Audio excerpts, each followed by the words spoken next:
Comment tu vas? Moi, ça va très bien et on se retrouve comme d'habitude pour notre petit point de vue de la journée, de comment les choses sont en train de se passer vis-à-vis de la semaine. Si tu n'as pas vu les vidéos précédentes où j'explique un petit peu mon scénario en début de semaine et on voit un petit peu comment les choses sont en train de payer, je t'invite à d'abord venir voir les vidéos précédentes comme ça. Tu as un petit peu mon point de vue en tête et tu vois un petit peu comment les choses se forment au fur et à mesure des jours. Donc on se retrouve tout de suite sur Dixie. Pour rappel, on va pas venir le répéter non plus en détail du pourquoi, du comment. Dixie, on l'utilise uniquement comme un baromètre pour savoir un petit peu si on en risque on, risque off, très simplement. Et donc on avait un scénario en début de semaine, donc du coup, on avait clôturé la fin de la semaine dernière sur cette bougie à ce niveau-là. Ok, et on a ouvert lundi à cet endroit-là. Donc globalement, ce qu'on attendait, nous, de notre côté, c'était un mouvement baissier pour venir attaquer la sell side liquidité qui résidait sous ce lot. Pourquoi sous ce lot va résider de la sell side liquidité? Parce que sous chaque lot va résider des ordres sell stop des personnes qui ont pris des positions longues, ou alors quand on va venir casser ce creux, on va avoir des personnes qui vont venir vendre sur de la faiblesse. Donc nous, c'est absolument pas ce qu'on va venir faire. Nous, on va vouloir venir prendre du profit lorsqu'on va venir prendre un lot ou alors potentiellement prendre une position. Donc pourquoi? Parce qu'on va ne jamais rentrer sur de la faiblesse. À ce moment-là, quand le prix vient casser ce lot, si on rentre en venant short, on vient vendre un actif qui est déjà peu cher. Ok, donc ce n'est pas du tout notre objectif à nous. Nous, notre objectif va être potentiellement d'acheter ici, d'acheter à des endroits où le prix est considéré comme premium, comme cher, pour pouvoir venir liquider, vendre ses positions à des endroits où le prix est considéré comme peu cher. Donc globalement, on avait eu des mouvements sur le début de la semaine et on avait dit que notre intérêt se trouvait pour la sell side liquidité. Pourquoi notre intérêt se trouvait pour la sell side liquidité? Très simplement parce qu'on avait le mouvement qui était baissier, qui poussait vers le bas. Ici, on peut voir que le prix il était revenu dans ce fair value gap CB sans vraiment toucher le haut. Il a laissé une toute petite partie ouverte et donc c'est des signes indicatifs de faiblesse. Puis après, le prix est parti à la baisse et avait laissé cet énorme fair value gap CB. Ok, donc on avait deux possibilités à voir. On avait potentiellement la possibilité, il fallait en avoir conscience que le prix pouvait revenir dans un premier temps dans ce fair value gap CB. Et ce qu'on voulait voir, nous, de notre côté, c'était que le prix respecte la partie basse. C'est-à-dire, quand je dis la partie basse, c'est-à-dire qu'on voulait voir le prix revenir et potentiellement laisser cette partie ouverte sur une base de corps. Pourquoi sur une base de corps? Parce que les corps donnent les narratives, les mèches viennent faire du dégât.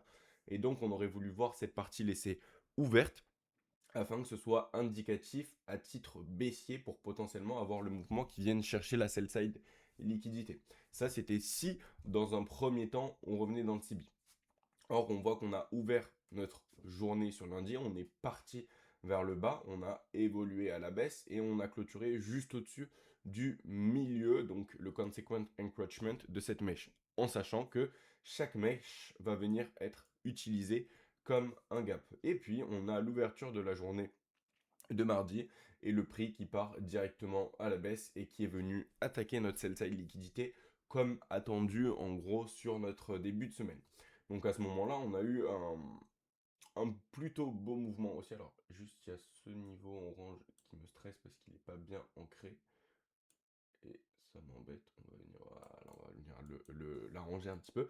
Donc on a eu ce scénario qui a bien payé comme on l'a attendu, ce scénario mouvement baissier. Maintenant, ce qu'on va venir voir, c'est que on a le prix qui est venu pousser à la baisse, attaquer la sell side liquidité sur une base de mèche, le corps qui a respecté notre mèche ici, qui a clôturé dans la partie basse, d'accord, mais au-dessus du quart inférieur.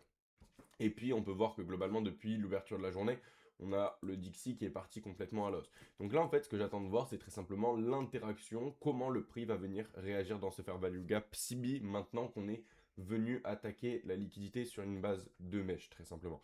Donc, est-ce que le corps va venir respecter la partie basse et après, on va avoir un drive encore plus bas pour pouvoir venir proposer potentiellement un risk-on scénario, c'est-à-dire des index qui vont pouvoir évoluer à la hausse, qui vont être facilités par un dollar baissier.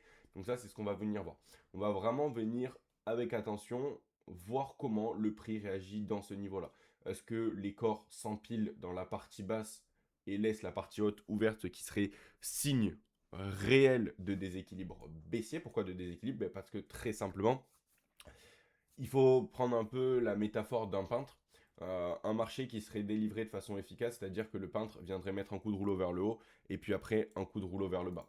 Quand tu viens peindre un mur, tu vas pas mettre uniquement des coups de rouleau vers le haut. Non, il faut que tu viennes faire haut, bas pour venir peindre de façon homogène. Et ben c'est un petit peu la même chose sur les marchés financiers. Si tu veux, entre guillemets, que l'algorithme délivre le prix de façon efficace, il faut que l'algorithme il fasse cette action de haut-bas.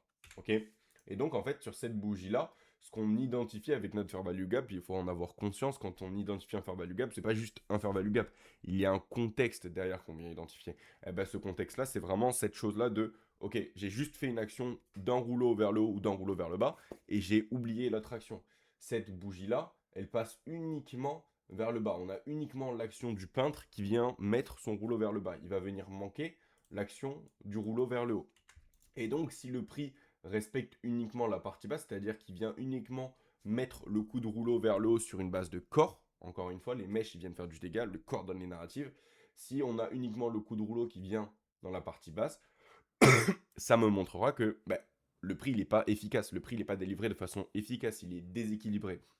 Et moi, personnellement, si je cherche à parier à la baisse, je vais vouloir parier sur un marché qui est complètement déséquilibré à la baisse. Pourquoi? Parce que généralement, les mouvements qui vont suivre vont être beaucoup plus violents, beaucoup plus d'amplitude, et il y a moins de chances qu'on ait des retracements, des mouvements haut, bas, où on se pose la question de est-ce que le trade va bien se passer? Non, généralement, même si le marché est déséquilibré, ça va aller dans un sens sur notre target.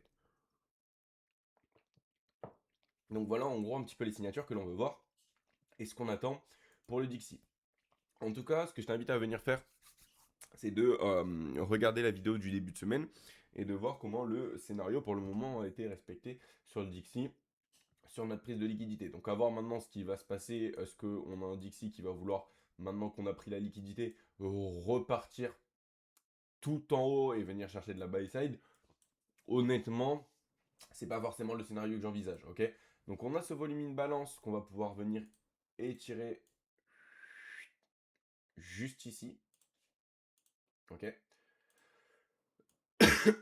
Mais pour le moment, je dirais qu'on va devoir attendre aujourd'hui les informations sur le clôture pour avoir une narrative un peu plus long terme. Pourquoi? Parce que très simplement, notre narrative de début de semaine, c'était le sell side. Maintenant qu'on a coché cette case et qu'on est venu atteindre ce niveau, il va falloir attendre de voir ce que le prix veut venir faire. Pourquoi? Parce que là, maintenant qu'on a pris la sell side, on est direct venu réintégrer notre range. On n'a pas eu le temps de clôturer dessous, on a direct eu cette rejection.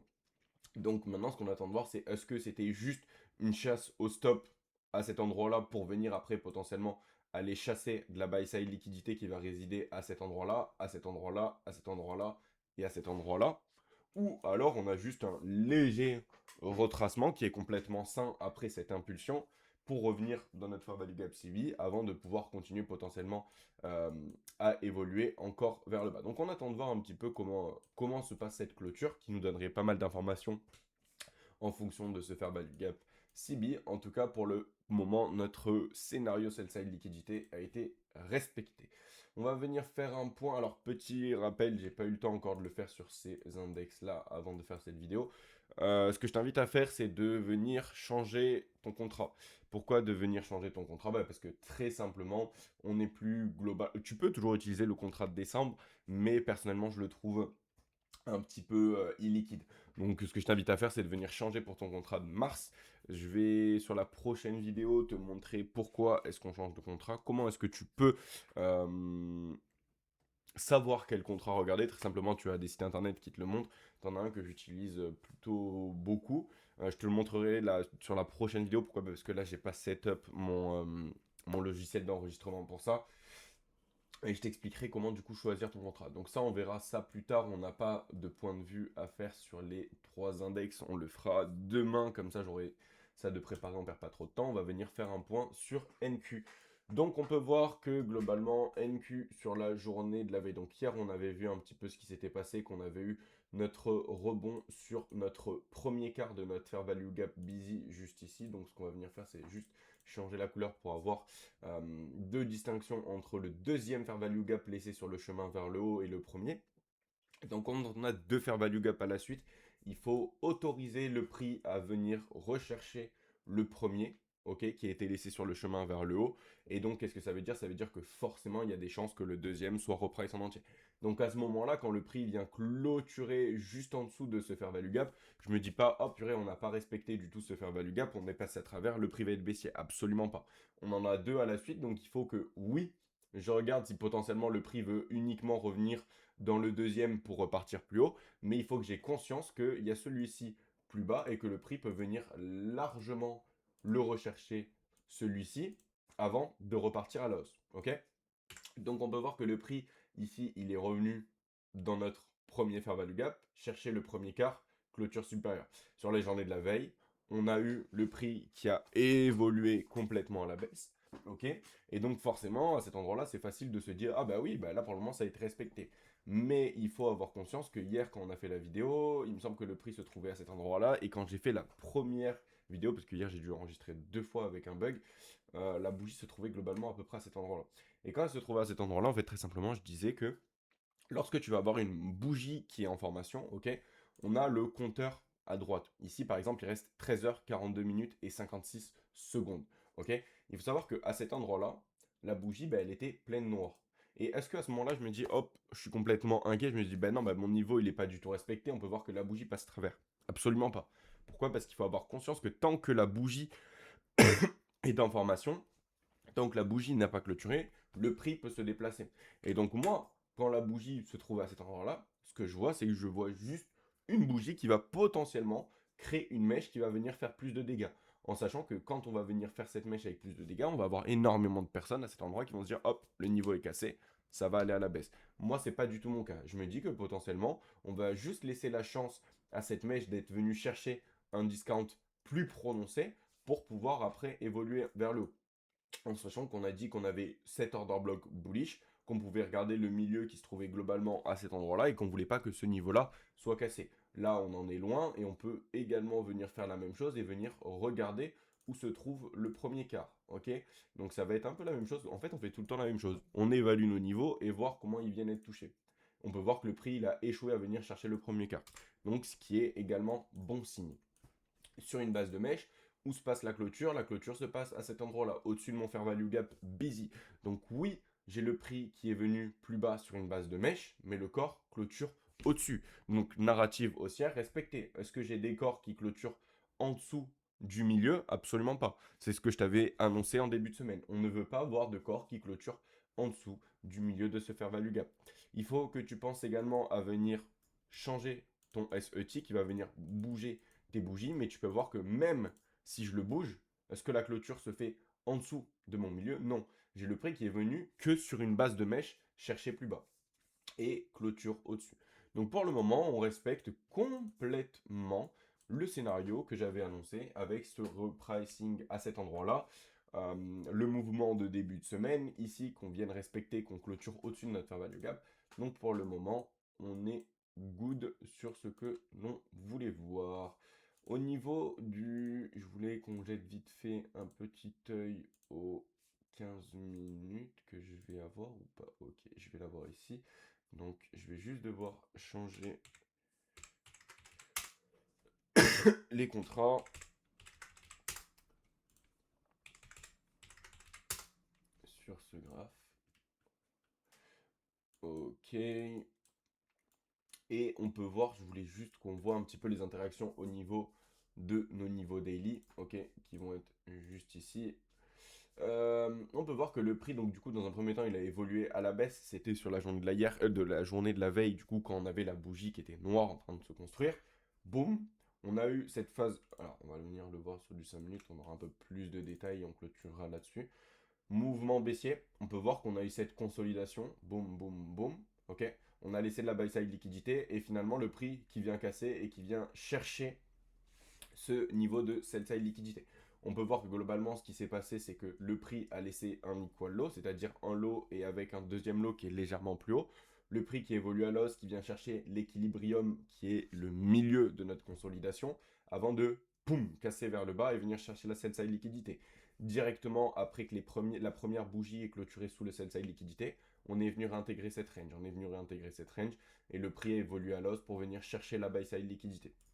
Le prix a continué et on peut voir qu'il est venu dans un premier temps ok, chercher le quart supérieur de mon volume daily in balance, qui est le niveau en bleu, il est venu s'appuyer sur le low, sur le lower quadrant. Après, il est venu évoluer à la hausse et venu chercher le high de mon daily volume in balance avant de commencer à consolider. Et on sait que hier, on avait énormément de news durant la matinée. C'est pour ça que dans le Discord, je t'ai dit que personnellement, moi, je n'allais pas trade sur cette matinée-là. Et on peut voir que le prix a été vraiment choppy. Il est vraiment allé dans les deux directions. Dès qu'il prenait un sommet ici, il allait directement vers le bas prendre le lot. Donc on est vraiment dans des phases de consolidation où si tu cherches absolument à trade et à imposer ta volonté sur le marché, c'est généralement les moments où tu vas venir te brûler les ailes. Et on peut voir que globalement, si tu regardes vis-à-vis de ces niveaux, ok, donc on n'oublie pas que ce niveau-là, c'est les niveaux de notre daily busy, le premier qui a été laissé sur le chemin vers le haut. Globalement, moi, ce que je vois durant cette consolidation, c'est oui, je vois des corps qui clôturent au-dessus de mon daily busy, donc qui me donne une narrative où les corps ont cette capacité à clôturer au-dessus. Mais si tu regardes ton bas, on peut voir que tu n'as aucun corps qui a clôturé sous le bas. On a vraiment cette volonté où aucun corps ne réussit à venir clôturer sous le bas de mon daily busy. Ça montre cette narrative haussière, ça te montre que à ce moment-là, ce concept, ce PG Array vient supporter le prix. Globalement, tous les corps s'arrêtent sur le quart supérieur, on peut le voir ici. Tu as oui des mèches qui viennent faire du dégât plus bas, mais les corps respectent ce niveau. On a juste à cet endroit-là, en début d'après-midi, où le corps va venir passer à travers, mais respecte notre quart, notre daily busy low, avant d'avoir cette pulsion haussière. On échoue à venir chercher le sommet précédent. Donc, qu'est-ce qu'on va venir créer? On va venir créer un niveau de liquidité haute probabilité. Un sommet avec un deuxième qui est légèrement plus bas. Le prix qui drive all the way down, qui revient entièrement retracer le dernier mouvement. Ce que tu vas pouvoir également venir faire, c'est étudier ce mouvement, regarder ton OTE, et tu peux voir que le prix revient dans ton OTE. À ton OTE, est-ce que tu as que ça? Non. Tu vas également avoir ton daily busy lower quadrant. Et tu vas également avoir, tu peux voir que cette bougie noire, ok, c'est la dernière qui a le plus bas close avant le mouvement haussier. Il y a celle-là également, mais je vais me baser sur celle qui a le closing le plus bas, qui est celle-là. Et tu peux voir que le prix revient à cet endroit-là. On va pouvoir étirer le prix d'ouverture. Ok. Et on peut voir que le prix revient à cet endroit-là sur notre order block. On avait également notre zone OTE. On est également dans un endroit où on est un peu plus bullish. De par tout le scénario que je t'ai donné depuis le début de semaine, on va favoriser des positions à la hausse avec un Dixie qui a cassé son niveau de sell-side liquidité, donc qui va favoriser un environnement risk-on. Le prix qui revient dans notre order block. Et puis, boum, qui va en un mouvement vers le haut venir chasser cette buy side liquidité qui résidait au-dessus de ce equal high. On peut voir comment les corps respectent le haut. On vient plus haut chercher le sommet de la journée et on vient également clôturer dans le lower quadrant de notre daily busy, mais le deuxième. Après, on a évolué vers le bas et on peut voir comment les body, les corps des bougies s'arrêtent pile sur le daily busy high. Donc voilà un petit peu où on se trouve et dans quel contexte on se trouve. Globalement, pour le moment, on respecte notre narrative. Donc on va venir voir. C'est pas parce que pour le moment on le respecte, on nous donne une narrative qui respecte le scénario que dans 3 jours, on peut ne pas être là. Il faut savoir que tout peut se passer sur le marché, et c'est pas parce que pour le moment notre scénario est respecté que il va être respecté à 100% et qu'après il va se diriger vers la buy side liquidité qu'on vient chercher, qu'on vient viser à terme. Ok. C'est important de ne pas venir imposer sa volonté et de garder cette objectivité de prix. Pour le moment, oui, notre scénario, il est respecté. Pour le moment, oui, le prix fait exactement ce que l'on attendait, que ce soit sur dollar, mais que ce soit également sur NQ vis-à-vis des interactions.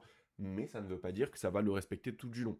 Okay. Donc c'est important de venir toujours regarder objectivement comment se forme le graphique et comment le prix interagit. On peut voir que là, pour le moment, on est venu chercher le quart supérieur, on évolue, et donc pour le moment, on est encore dans notre lower quadrant. On a un sommet qui est légèrement plus bas, niveau de liquidité, haute probabilité, etc., etc.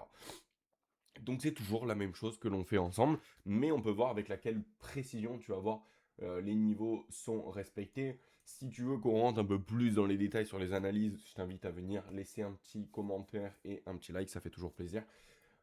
En tout cas, pour le moment, notre semaine se passe plutôt bien. On va voir comment se passe la suite des choses. Mais si c'était la première vidéo que tu avais vue, ce que je t'invite à venir faire, c'est regarder les premières vidéos de la semaine en commençant par celle de lundi, qui te permettront de voir que ce que je te dis là, c'est pas uniquement du market en inside, que c'est vraiment ce que je voulais voir comme interaction sur le graphique au cours de la semaine.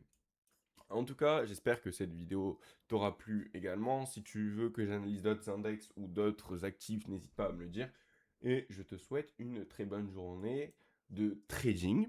Et sinon, même si c'est du boulot, une très bonne journée de boulot. Sur ce, à plus et on se revoit demain.